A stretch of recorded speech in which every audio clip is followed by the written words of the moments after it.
For today's video, Karisbackers, dumating ng ating cat cage from Papa Pets. And sobrang laki nga pala nito and foldable siya, kaya madali nyo lang tong mafo-fold kapag hindi nyo nagagamitin ang mga cat cage nyo. And madali lang din siyang and super easy lang iset up nitong cage nila from Papa Pets kasi meron na rin tong kasamang manual, kaya madali nyo masundan itong pag-a-assemble nito.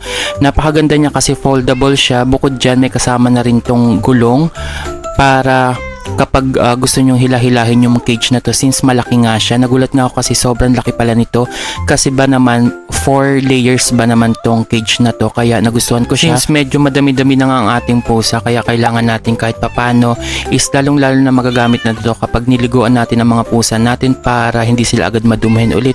Ilagay natin sila sa cage, or kung may gagawin tayo is naka-cage muna sila, and then pag gabi is pakawalan na lang natin sila. Kaya nagustuhan ko tong cage na to. And kapag bumili kayo sa Papa Pets ng cage nila, cat cage dito, is may free itong cat scratchers. Kaya napakaganda nito kasi may free na kayong scratchers, hindi na kayo bibili. Kailangan nyo to sa mga pusa nyo, lalo na kung naka-cage, kasi mahilig silang kumaskas or magkalmot ng mga kung ano-ano dito. Kaya mas maganda may ganyan kayo sa mga cage nyo.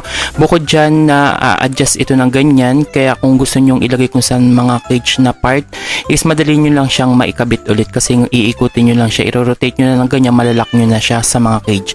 Then maganda, bilhan nyo na rin sila ng cat hammock o yung duya nila, and maganda tong ilagay sa pinakang 4th layer para talagang matuwa ang mga pusa nyo. And super spacious na itong cage na to.